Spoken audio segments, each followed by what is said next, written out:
எல்லாரும் chat GPT use பண்ணுங்க, chat GPT use பண்ணுங்கன்னு சொல்கிறாங்க. பட் எனக்கு ப்ராக்டிக்கலாக அது எப்படி யூஸ் பண்ணுறது அப்படின்னு சொல்லிட்டு தெரியல அப்படின்னு சொல்லி நீங்கள் நினச்சிங்க அப்படின்னா, இந்த வீடியோவில் ப்ராக்டிக்கலாக அதை எப்படி யூஸ் பண்ணுறது அப்படின்னு சொல்லி எக்ஸாக்டாக நான் என்னுடைய ஸ்க்ரீனை ஷேர் பண்ணி காட்ட போகிறோம். ஸோ ஃபர்ஸ்ட் ஆஃப் ஆல் எதுக்கு சாட் ஜிபிடி, சாட் ஜிபிடினா என்ன அப்படின்னு சொல்லி யோசிச்சிருந்தீங்க அப்படின்னா, சாட் ஜிபிடினா ஒன்றும் கிடையாது. அது ஒரு new artificial intelligence tool. Especially இந்த 2023 அது ஒரு பஸ் வேர்டாக மாறிடுது. ஃபியூச்சரில் சாட் ஜிபிடி அண்ட் நிறைய ஆர்டிஃபிஷியல் இன்டெலிஜென்ஸ் டூல் இருக்கும். அது என்ன அப்படின்னா, it's a machine learning tool. நம்ம என்ன கேள்வி கேட்டோம் அப்படின்னாலும் அது வந்துட்டு ஒரு ஒரு ப்ரொஃபஷனல் உங்களுக்கு ஃப்ரெண்டு பக்கத்துலேருந்து அதுக்கு ஆன்சர் சொன்னால் எப்படி இருக்கும், அந்த மாதிரி வந்துட்டு இருக்கும். ஸோ ஃபார் எக்ஸாம்பிள், உங்கள் கையில் வந்துட்டு ரோபோ நீங்கள் பார்த்துருப்பீங்களா, எந்திரன் படம். அதில் வந்துட்டு சிட்டி, அதுக்கிட்ட எந்த கொஷின் கேட்டாலும் அது பதில் சொல்லுவேன். அந்த மாதிரி வந்துட்டு உங்களுடைய ஓன் சிட்டி உங்கள்கிட்ட இருக்குன்னு வச்சுக்கோங்களேன். அதான் chat GPT. You can ask him anything and that will give you answer for everything. So அதுதான் chat GPT. Chat GPT is a Chitti robot. எதுக்கு இது யூஸ் பண்ணுறதுன்னு கேட்டிங்க அப்படின்னா, உங்களுடைய கம்யூனிகேஷன் ஸ்கில் இம்ப்ரூவ் பண்ணுறதுக்கு, இங்கிலீஷ் ஸ்கில்லை இம்ப்ரூவ் பண்ணுறதுக்கு, இமெயில் எழுதுறதுக்கு, எதனா புது ஸ்கில் நீங்கள் கற்றுக்கணும் அப்படின்னா வந்துட்டு அது யூஸ் ஆகும். நிறைய யூஸ் கேஸஸ் இருக்குது. கெரியர் க்ரோத், கெரியரில் வளரணும் அப்படின்னா அது யூஸ் ஆகும். சாட் ஜிபிடியே ஒரு ஸ்கில் செட், டூல் செட்டாக யூஸ் பண்ணுறாங்க நிறைய பேர் இப்போ. Okay, ability to use chat GPT is itself a skill set right. So இதை கற்றுக்கணுமா வேணாமான்றது கொஷினே கிடையாது. எந்த அளவுக்கு நம்ம எஃபிஷியண்ட்டாக யூஸ் பண்ணுறோம் அதுதான் question. So let's get in. Go to, if you don't have an account right, go to chat.openai.com அப்படின்னு சொல்லிட்டு போனீங்க அப்படின்னா you'll be able to login. நீங்கள் இப்போ தான் ஃபஸ்ட் டைம் லாகின் பண்ணுறீங்க அப்படின்னா உங்களுடைய இது கேட்கும், இமெயில் ஐடி கேட்கும், இல்லை ஃபோன் நம்பர் கேட்கும். கொடுத்துட்டு லாகின் பண்ணிக்கோங்க. லாகின் பண்ணிங்கன்னா ஃபஸ்ட்டு இது வந்துட்டு இப்படி தான் வரும் உங்களுக்கு. ஓகே, ஸோ இது என்ன அப்படின்னா, that is something call chat GPT 3.5, chat GPT 4. GPT 3.5 free and GPT 4 பார்த்தீங்கன்னா it's an advanced model. Image அதெல்லாமே வந்துட்டு இங்கே நடக்கும். ஓகே, நம்மளுடைய பர்பஸ்க்கு ஜிபிடி 3.5 போதும். ஸோ ஃபார் எக்ஸாம்பிள், இங்கே வந்துட்டு மெசேஜ் சாட் ஜிபிடின்னு இருக்குது. ஓகே, நம்மளுடைய ஃப்ரெண்டுக்கிட்ட எப்படி மெசேஜ் பண்ணுமோ அதை மெசேஜ் பண்ணுவோம். இது பேர் பார்த்தீங்கன்னா ரொம்ப சயின்டிஃபிக்காக பேசணும் அப்படின்னா இது பேர் ப்ராம்ப்ட் அப்படின்வாங்க. ப்ராம்ப்ட்னா ஒன்றும் கிடையாது, ஆஸ்கிங் குட் கொஷின்ஸ். நீங்கள் கரெக்டான கொஷினை கேட்டிங்கன்னா, ஸ்பெசிஃபிக்கான கொஷினை கேட்டிங்கன்னா ஸ்பெசிஃபிக்காக பதில் கிடைக்கும்.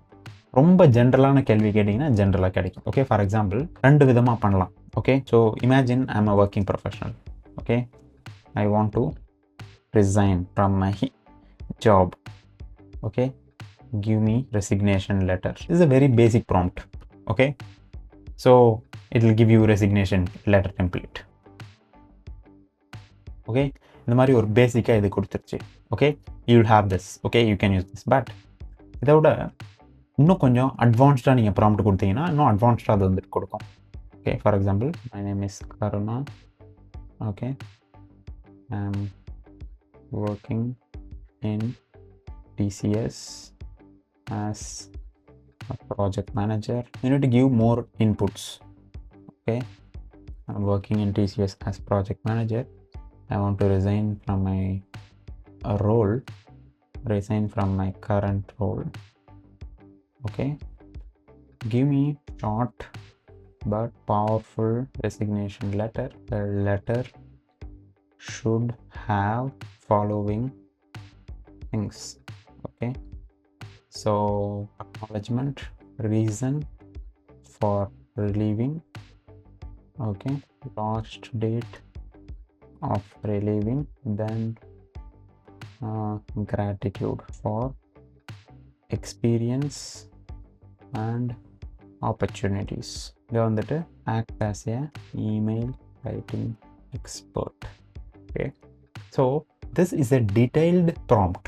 Okay, act as a email writing expert அப்படின்னா, ஃபார் எக்ஸாம்பிள், நீங்கள் ஜென்ரலாக ப்ராம்ப்ட் கேட்குறதுக்கும் இந்த மாதிரி வந்துட்டு act as a communication expert, act as a email writing expert, act as a data developer, act as a data analyst.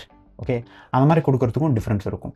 Okay, எல்லா எக்ஸ்பர்டைஸையும் இங்கே கொடுக்கலாம். Act as a dash அப்படின்றது it's a powerful prompt. Then details specific கொடுங்க, என்ன வேணும் அப்படின்னு சொல்லிட்டு. அதுக்கப்புறம் என்ன ஃபார்மேட்டில் வேணும் அப்படின்றத கொடுக்கலாம். நீங்கள் கொடுத்துட்டு if you give this, it will give a very completely different format.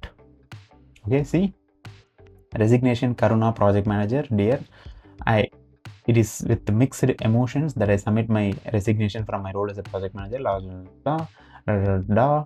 So this is very different when it compares to previous one.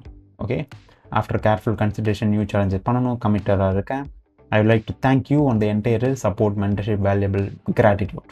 Okay, so reason எல்லாமே நாங்கள் கொடுத்தது என்னவோ அது எல்லாமே இங்கே இருக்கும். Okay, let's say if you want this to be in Tamil, okay, give me this in Tamil language. Okay, you can also get this in Tamil language, and if you want it in Hindi language, you will get it in Hindi language. So you'll have ends and ends of opportunities. Okay, so step 1, log into the Chat GPT. Step 2, உங்களுக்கு என்ன வேணும் அதுக்கிட்ட அப்படின்னு சொல்லிட்டு நீங்கள் கேட்கலாம். Okay, என்ன வேணும்னு கேட்டதுக்கப்புறம் நீங்கள் நினச்ச மாதிரி வரல அது அப்படின்னா உங்களுடைய ப்ராம்ப்டை ரிஃபைன் பண்ணலாம். எந்த அளவுக்கு உங்கள் ப்ராம்ப்ட்டு ரொம்ப ஸ்பெசிஃபிக்காக இருக்கோ அந்த அளவுக்கு உங்களுக்கு ஸ்பெசிஃபிக்காக ஆன்சர் கிடைக்கும். உங்களுடைய ப்ராம்ப்ட் ஜென்ரலாக இருந்தது அப்படின்னா ஆன்சர் ஜென்ரலாக தான் வரும். உங்களுடைய ப்ராம்ப்ட் ஸ்பெசிஃபிக்காக இருந்ததுன்னா இது வந்துட்டு ஆன்சர் ஸ்பெசிஃபிக்காக வரும். ஓகே, தென் இது வந்துட்டு ஒரு யூஸ் கேஸ். ஓகே, இமெயில் எழுதுறது. தென் அதுக்கப்புறம் let's say you want to improve your communication skill. Story telling நான் கற்றுக்கணும்னு நினைக்கிறேன்னு வச்சுக்கோங்களேன். எனக்கு வந்து நான் புக்கு படிக்கணும்னு ஆசைப்பட்றேன். Okay, give me act as a I want to know the top 10 best selling books. Okay, give me the top 10 best books when it comes to storytelling that improves my speaking skills. Okay, நான் பேசுகிறப்போ story telling அதிகமாக வரணும். அதுக்கு I want to master this. அதுக்கு வந்து ஒரு top 10 best book வந்து கேட்குறோம். Okay, it will throw up The Art of Storytelling, Talk Like TED, Storyteller Secret. You'll have 10 books. Okay, so then அதுக்கப்புறம் let's say for example if you want to learn YouTube ads அப்படின்ற ஒரு skill, marketing ஸ்கில்லை நீங்கள் கற்றுக்கணும் அப்படின்னா I am a beginner, give me 30-day plan to master YouTube. Okay, this is to master new skills. Okay, YouTube ads. Okay, here you go. Okay, day 1 to 5 understanding YouTube ad basics. Day 6 to 10 creating a compelling ad content.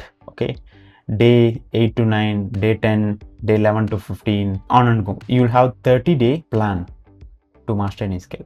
Okay, so நான் சொன்ன மாதிரி using this see this, இது வந்துட்டு உங்களுடைய ஒரு professional ஃப்ரெண்டாக நினச்சிக்கோங்க. உங்களுக்கு எந்த டவுட் இருந்தாலும் இதுதான் உங்களுடைய சிட்டி ரோபோ. உங்களுக்கு எந்த டவுட் இருந்தாலும் இதுக்கிட்ட போய் கேட்டிங்கன்னா உங்களுடைய ப்ராம்ப்ட்டுக்கு ஏற்ற மாதிரி இது பதில் சொல்லும். புத்திசாலித்தனமாக கேள்வி கேட்க கற்றுக்கணும், அவ்வளோதான். கேள்வி கேட்க தெரிஞ்சதுன்னா உங்களுக்கு பதில் வந்துடும். So I hope this message is this video is useful for you. இப்போ வந்து ஜென்ரலாக ஒரு யூஸ் கேஸ் உங்களுக்கு சொல்லிட்டேன் எப்படி பண்ணணும் அப்படின்னு சொல்லிட்டு. ஸ்பெசிஃபிக்காக இங்கிலீஷை நீங்கள் மாஸ்டர் பண்ணணும், உங்களுடைய Chat GPTயை உங்களுடைய நியூ இங்கிலீஷ் டீச்சரை மாற்றணும் அப்படின்னு சொல்லி நீங்கள் நினச்சிட்டு இருந்தீங்க அப்படின்னா I've recorded a video for you where I'll tell you exactly how you can use Chat GPT as your virtual 24/7 new English teacher for free. And if you want to learn that, click on the above link, go and watch that video, and I'll see you in the next video. Bye bye.